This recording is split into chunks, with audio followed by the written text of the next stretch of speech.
Queridos amigos, estamos de nuevo en el canal Mi Tierra para hablar de historia y para comprender en el fondo mejor el presente. La reciente concesión de uno de los premios Príncipe de Asturias Almodóvar, o bien la participación de artistas y escritores varios en manifestaciones de izquierda antes de las elecciones del 2004, dan pie una vez más a que nos planteemos la siguiente pregunta: ¿la cultura en España o la cultura en general realmente es de izquierdas? Y en segundo lugar, ¿qué papel o qué importancia tiene la cultura para la izquierda?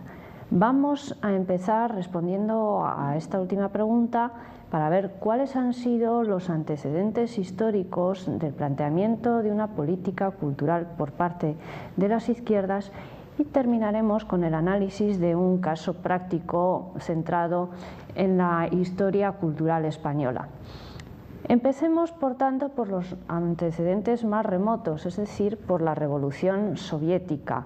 La Revolución Soviética se produce en una época de esplendor para la cultura rusa, es la época de las vanguardias rusas, y muchos de estos intelectuales, de estos artistas vanguardistas, acogen con alborozo esa revolución porque la ven como una vanguardia política, como una ruptura con todo lo viejo, como una ruptura con todo lo pasado que ya les parece putrefacto, aunque el término sea el que van a utilizar más tarde Dalí, Buñuel y Lorca en la España de los años 20. Ese pasado putrefacto, ese pasado viejo al que se opone un ideal revolucionario, rompedor, y al que se opone un modelo de hombre nuevo, aunque no importa si el hombre con mayúsculas iba a desaparecer en la creación de ese nuevo hombre.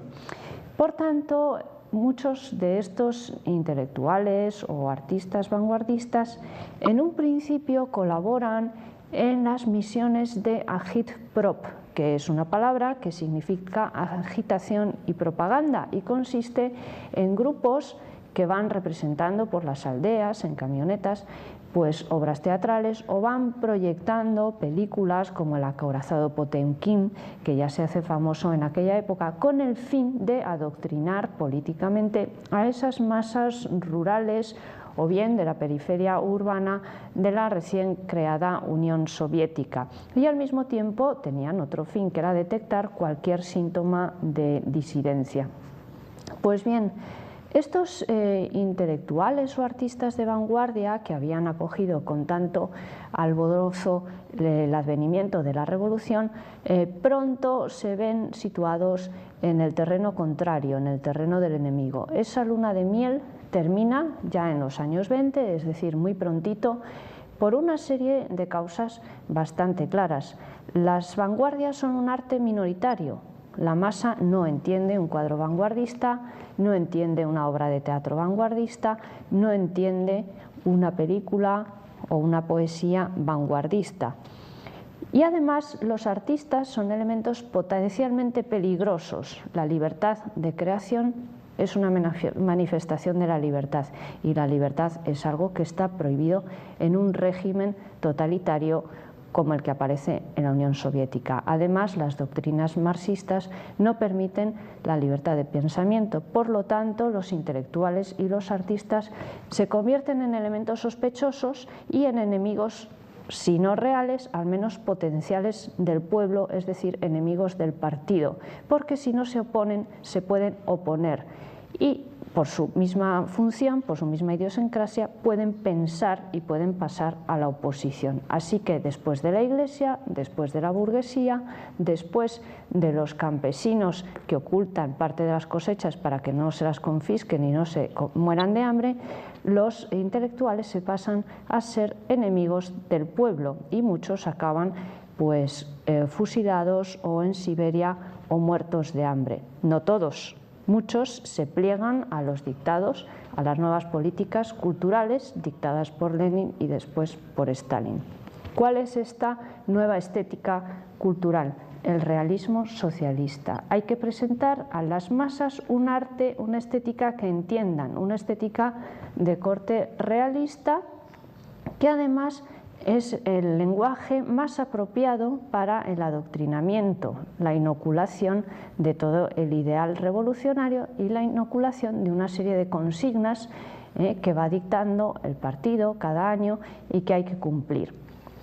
Así que este realismo socialista va a ser lo que se va a imponer a partir, sobre todo, de esa segunda mitad de los años 20 y en los años 30, ya no solo en el territorio de la Unión Soviética, sino de toda Europa y de todo el mundo. La Unión Soviética había creado un organismo, el Comintern, para difundir su política en el exterior. Paralelamente, pues tiene otra política de carácter cultural destinada a extender esa ideología en el extranjero. Es decir, allá donde no hay partidos comunistas, hay que crearlos, y hay que crearlos adoctrinando a la gente, creando una serie de personas que estén dispuestos a crear esos partidos socialistas. Esta política va a tomar cuerpo más adelante, después de 1945, en otra gran organización con fines afines, que va a ser la Cominform o Internacional de la Información. Pero ya antes de 1945, en los años 30, se van a crear las bases de esta política cultural. ¿Cuáles son esas bases? Asociaciones que se van a llamar alianzas de escritores revolucionarios primero, y más tarde alianzas o asociaciones de escritores o de intelectuales antifascistas. Estas alianzas, estas asociaciones van a celebrar una serie de congresos, primero en la Unión Soviética y después, por ejemplo, en París en el año 35 o en Valencia en 1937. A propósito de Valencia, de 1937, se suele considerar este congreso de escritores antifascistas pues como una manifestación de protesta de los intelectuales en plena guerra civil, etc. La verdad es que estaba organizado mucho antes y formaba parte de esa serie de congresos previos organizados desde Moscú. Ni que decir tiene que la guerra civil pues amplía el eco político, aunque hace también mucho más conflictiva su celebración. ¿Cuáles son los objetivos que se señalan en estos congresos? Pues la creación de un arte revolucionario opuesto a un arte que van a llamar burgués, la difusión de la ideología marxista y la descalificación de todo aquel artista o literato que no entre o no admita esta imposición. El mismo Alberti, en una revista que le va a financiar Moscú, la revista Octubre, va a elaborar sus listas negras de todos aquellos escritores o artistas españoles que no estaban dispuestos a aceptar estas consignas de Moscú, que no están dispuestos a aceptar una estética de realismo socialista y que prefieren su propia libertad. Pues bien, otra muestra de lo que llevan a cabo estos congresos es la acuñación de eslóganes con fines políticos. Primero, el Comintern, cuyos fines son estrictamente políticos, diseña una política, y a continuación estos órganos subsidiarios en el terreno de la cultura diseñan los eslóganes o las consignas destinadas a difundirla. Un ejemplo lo tenemos en Stalin. Stalin, en el año 28, en uno de los congresos de esta internacional comunista, dice que hay que prepararse para la guerra. Va a llegar la Segunda Guerra Mundial y en esa Segunda Guerra Mundial hay que aprovechar para hacer la revolución. Pero mientras, pues hay que tener quietos a las otras potencias. Entonces, la consigna que se va a difundir en estos congresos para los intelectuales es la siguiente: por la paz y contra la guerra imperialista. Lo subrayo porque presenta extrañas analogías, que no son nada extrañas si ya conocemos la historia, con los eslóganes que se han empleado en los últimos años contra las guerras, concretamente la guerra de Irak. Pues bien, no es una repetición, sin más, de la frase que se acuña en esos años 30. En segundo lugar, aparte de los congresos, la Unión Soviética también diseña un plan de editoriales en el extranjero. En España va a ser la editorial Zenit la que publique obras de escritores soviéticos, novelas con una alta carga ideológica o bien obras pues, de revolucionarios o sobre los temas más variopintos, hasta sobre la sexualidad o sobre la mujer soviética. Junto con las editoriales también se publican revistas. Ya he aludido a la revista Octubre, que se llevaba una buena partida presupuestaria de Moscú, al frente de la cual se coloca a Rafael Alberti y al cual se llama a Moscú a rendir cuentas al año siguiente. Esta revista se funda, yo creo que no casualmente, en 1933 y en 1934 Alberti es llamado a Moscú para decir cómo van las cosas con esta revista. Alberti le sorprende allí, por tanto, la Revolución de Asturias de 1934 y demora todo lo posible su vuelta a España para no verse involucrado en la represión que tiene lugar después de esta revolución. Esta revista Octubre pues, difundía materiales elaborados en la Unión Soviética, tanto fotografías como artículos literarios, era una revista de lujo para la época y presentaba una visión muy risueña, muy positiva de la vida en Rusia en aquella época. Una visión que contrasta con los hechos que cuentan a su vuelta personas como el anarquista Ángel Pestaña o el socialista Fernando de los Ríos, que vuelven aterrorizados a España después de un viaje de negocios políticos, digámoslo así, a la Unión Soviética. La realidad que ellos cuentan es muy diferente. La realidad que ellos cuentan no es la de los niños bien tratados, bien vestidos y bien nutridos en las escuelas soviéticas, sino de los niños vagabundos, abandonados por la calle debido a que sus padres han sido fusilados o enviados a Siberia. La de los niños que se dedican al pillaje, que pueden ser fusilados a partir de los 12 años de edad, y la de los niños a las que un dirigente soviético se refiere como problema que pronto se resolverá por sí mismo al morirse todos de hambre. Bueno, esta es la cruda realidad que se encuentran estos españoles que viajan en condiciones privilegiadas a la Unión Soviética en este periodo. Pero la imagen que se difunde en España a través de estos medios, a través de cineclubs, a través de obras teatrales, es optimista. Y eso hace, bueno, pues que una buena parte de los españoles pues asimilen esta propaganda comunista y empiecen un activismo político que en los años 20 pues resultaba desconocido. Es decir, cuando comienza la guerra civil, la población española no se ha vuelto loca de la noche a la mañana, sino que hay una intensa campaña propagandística por parte, sobre todo, del Partido Comunista, que ha tenido su efecto. Esa semilla ha calado y estalla en 1936. Es importante señalar que no existe una campaña propagandística y no existe una política cultural que se pueda equiparar, ni siquiera existe a secas por parte de los partidos de derecha clásica, ni siquiera por parte de los partidos que se van a incluir en el fascismo. Por lo tanto, tenemos que esa acción de propaganda cultural, en el terreno de la cultura, pertenece exclusivamente a este partido, que va a ser muy minoritario en cuanto a número de componentes, pero con una gran influencia social, gracias precisamente a estos medios culturales que utiliza. Un segundo momento en la historia de las políticas culturales por parte de la izquierda es el italiano Antonio Gramsci.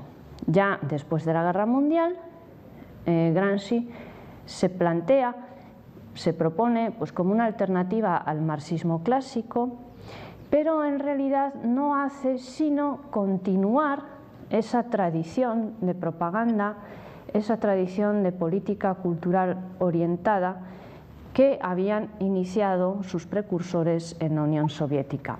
Frente a lo que afirmaba Marx, Antonio Gramsci dice que no es la estructura económica la que determina realmente la acción política, la que va a causar la revolución, sino la imagen que la gente tenga de ella. Es decir, no cuenta la verdad, no cuenta la realidad.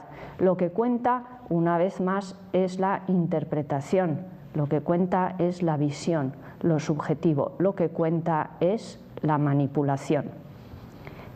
Para conquistar el poder, por tanto, hay que conquistar primero los corazones y las mentes, por utilizar una expresión actual.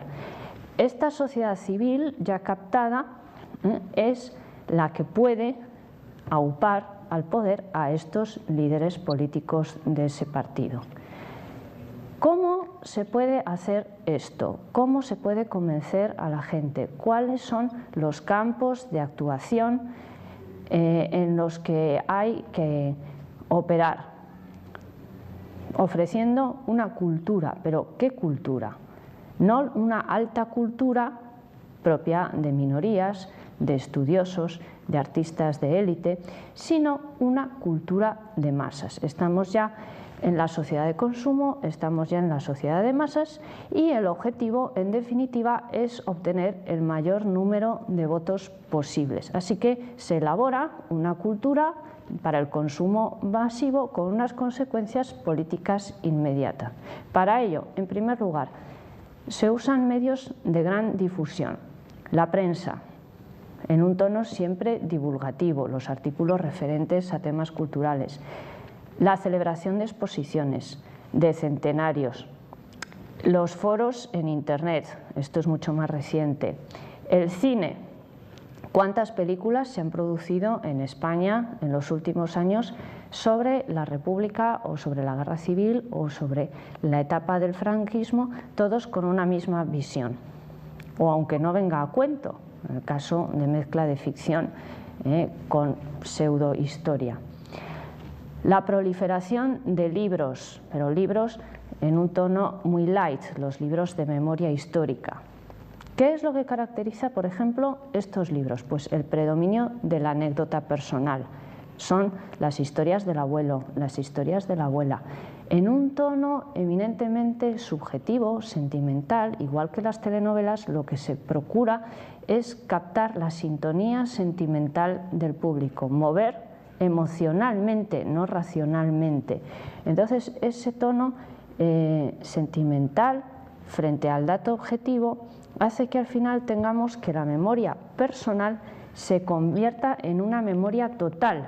Tenemos miles de fragmentos de memorias, de sentimientos subjetivos, y eso al final se nos presenta como una realidad, como una verdad con carácter total. Esto fue así y para todo el mundo, cuando fue pues una batallita de un abuelo, un dato aislado. ¿Cuáles son las razones del éxito de este tipo de producciones culturales, de este boom cultural de los productos, digamos, de izquierdas? Bueno, en primer lugar, el control empresarial de las grandes empresas de comunicación, hasta el punto de que se ha llegado casi a una situación de monopolio. En segundo lugar, hay otra cosa que facilita la penetración de este mensaje en la sociedad en general y en la sociedad española en particular, y es la fórmula de la corrección política.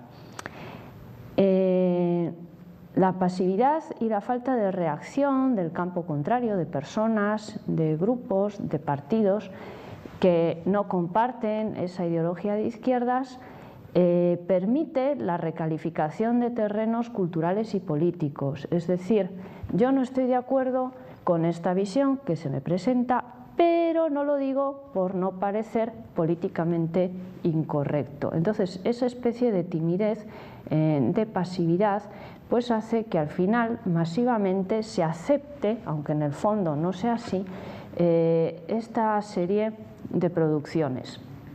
Esto también tiene mucho que ver con el momento histórico en que nos hallamos. Se ha hablado mucho de la posmodernidad. ¿Qué es la posmodernidad? ¿Por qué somos posmodernos? Pues porque decimos, no hay verdades absolutas, todo es relativo, todo es válido, todas las culturas son iguales, la multiculturalidad, el pluriculturalismo, no hay nada que sea mejor que otra cosa y por lo tanto todo es igualmente válido y no hay que molestar a nadie, no hay que molestar a estas minorías.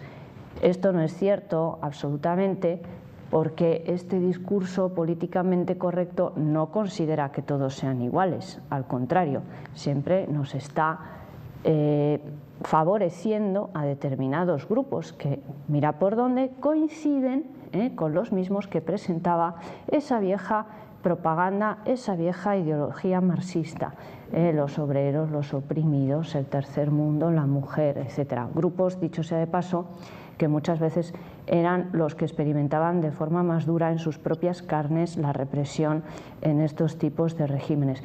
Pero como da igual la realidad, lo que cuenta es la interpretación, pues no importa en absoluto. Y ahora, por último, vamos a ver la aplicación, un caso práctico, de estas políticas culturales en España. Vamos a ver cómo la cultura española de los años 20, de la generación del 27, de las generaciones sucesivas, lo que se ha llamado la edad de plata de la cultura española, empezando casi pues desde el 98, pues se presenta de forma global como una cultura de izquierdas en bloque. Naturalmente, los estudiosos serios, la gente que verdaderamente sabe de estos temas, no se le ocurre hacer una afirmación semejante, pero en los medios de difusión de los que hemos estado hablando se nos presenta así. Esta cultura española durante todo el siglo XX ha sido de izquierdas y la aportación de otras ideas de otros grupos o de personas que no tienen ninguna idea ni pertenecen a ningún grupo es totalmente despreciable. Así que se descalifica a todos los escritores, artistas, estudiosos que no se pueden encuadrar en estos partidos de izquierdas y se presenta también la guerra civil y el exilio como la ruptura y más que la ruptura, la exclusión, el fin de esa cultura en España. Para esta interpretación, la guerra civil y el franquismo suponen la eliminación, la aniquilación del elemento más valioso o el único, visto que el resto no cuenta para nada. Esta visión ya vimos que tenía mucho que ver con aquella que se difunde en esos grupos de escritores antifascistas en los años 30, en esas listas negras que elaboraba Alberti, tachando de burgués o de faccioso a todo aquel que no comulgaba con sus ideas o que se negaba a colaborar en su revista para mantener su propia libertad. Y además, pues este mito culmina con el del páramo cultural en el franquismo y con la existencia de una especie de exilio interior en el cual se incluyen pues desde Dionisio Ruidejo al filósofo conocidísimo Julián Marías, y mira por dónde el propio Julián Marías escribió un artículo diciendo: no es verdad que en esos 40 años en España no se hizo nada, aquí estoy yo que me gané la vida escribiendo libros aunque no tuviera ninguna cátedra, y aquí están una serie de personas más que no rompimos con ese pasado glorioso de la cultura española, sino que lo continuamos bajo otras formas, pero seguimos cultivándolo. No hay esa ruptura tan tajante. ¿Cómo se difunde ese mito de esa cultura dorada española exclusivamente ligada con la izquierda? Pues exactamente como hemos visto anteriormente, por los medios de comunicación de masas y mediante el cine, por la celebración de centenarios y exposiciones. Me viene a la mente el centenario de Cernuda, el poeta Luis Cernuda, al que se califica de izquierdas, o él mismo llegó a definirse en alguna vez como de izquierdas, pero esa ideología en realidad era superficial. Él era un señorito andaluz y su inadaptación debido a su condición homosexual le llevaba a la disidencia, pero no pudo haber en el mundo una persona más atípica, menos de izquierdas que Luis Cernuda. O bien la persona de Rafael Alberti. Siempre se nos recuerda su famosa poesía sobre "se equivocó la paloma, se equivocaba". Lo que no se nos recuerda son sus propias equivocaciones, su colaboración en la revista Octubre, o poesías menos poéticas como la del burro explosivo cargado de dinamita que compone a raíz de la Revolución de Asturias. Y en esas mismas poesías llegaba a decir que la Segunda República olía a difunto y había que destruirla. Estamos hablando del año 35, por tanto mucho antes de la Guerra Civil y mucho antes del levantamiento militar.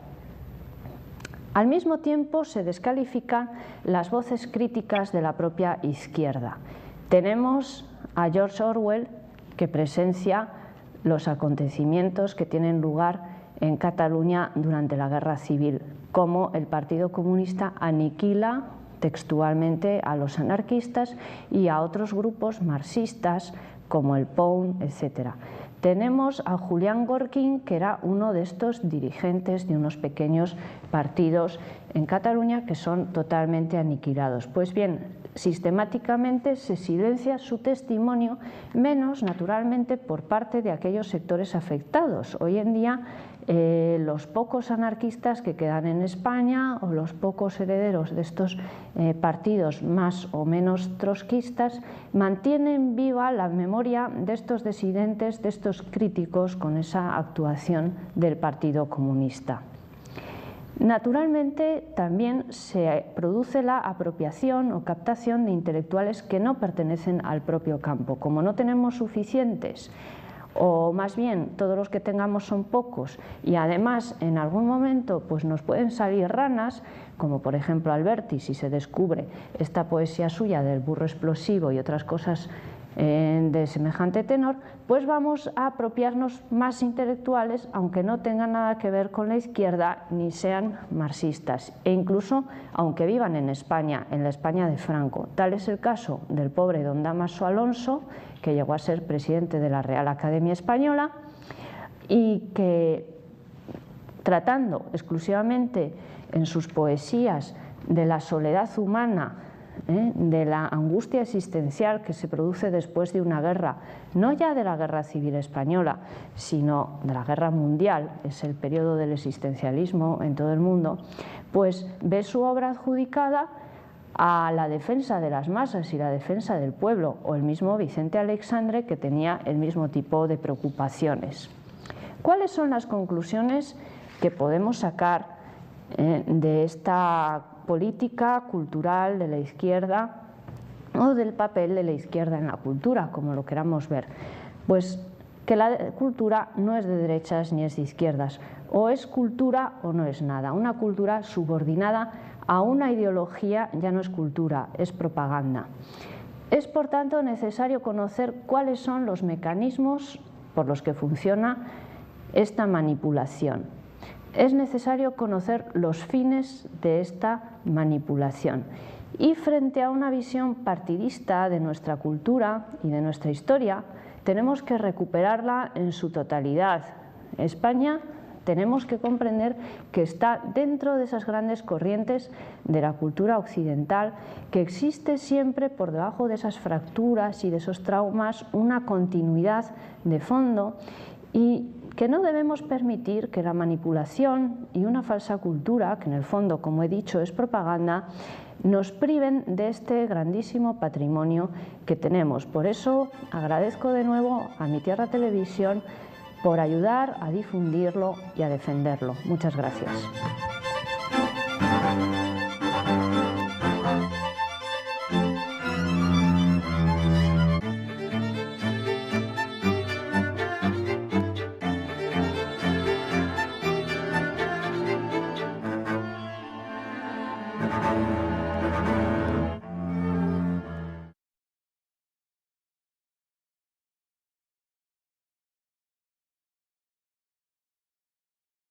Que van representando por las aldeas en camionetas pues obras teatrales o van proyectando películas como El acorazado Potemkin, que ya se hace famoso en aquella época, con el fin de adoctrinar políticamente a esas masas rurales o bien de la periferia urbana de la recién creada Unión Soviética. Y al mismo tiempo tenían otro fin, que era detectar cualquier síntoma de disidencia.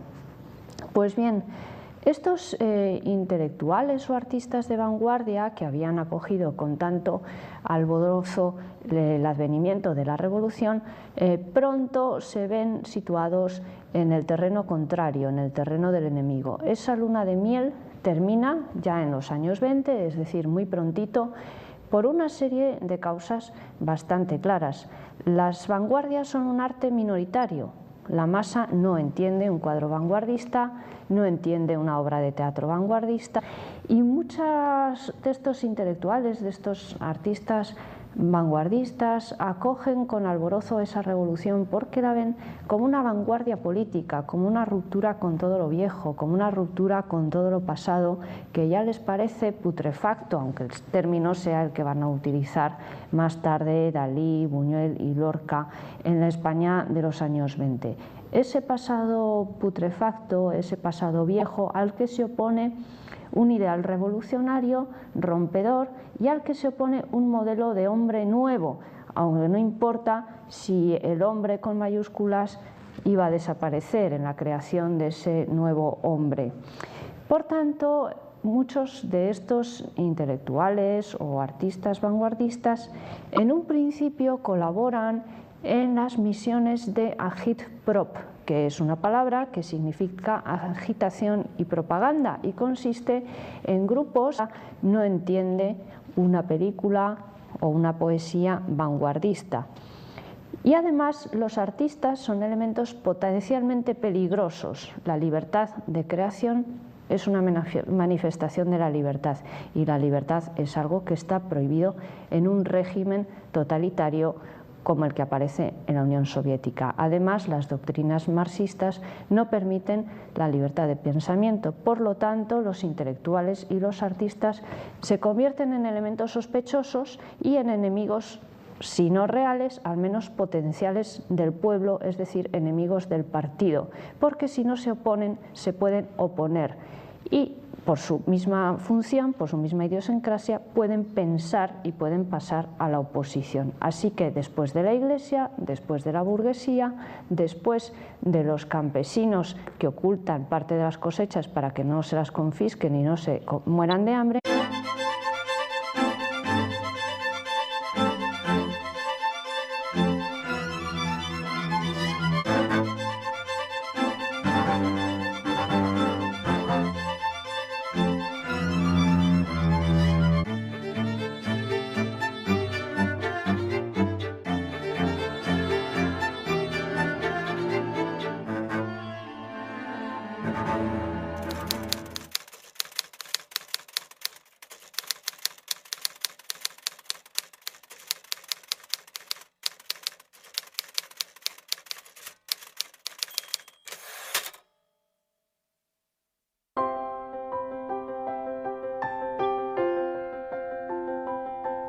Queridos amigos, estamos de nuevo en el canal Mi Tierra para hablar de historia y para comprender en el fondo mejor el presente. La reciente concesión de uno de los premios Príncipe de Asturias Almodóvar, o bien la participación de artistas y escritores varios en manifestaciones de izquierda antes de las elecciones del 2004, dan pie una vez más a que nos planteemos la siguiente pregunta: ¿la cultura en España o la cultura en general realmente es de izquierdas? Y en segundo lugar, ¿qué papel o qué importancia tiene la cultura para la izquierda? Vamos a empezar respondiendo a esta última pregunta para ver cuáles han sido los antecedentes históricos del planteamiento de una política cultural por parte de las izquierdas, y terminaremos con el análisis de un caso práctico centrado en la historia cultural española. Empecemos, por tanto, por los antecedentes más remotos, es decir, por la Revolución Soviética. La Revolución Soviética se produce en una época de esplendor para la cultura rusa, es la época de las vanguardias rusas.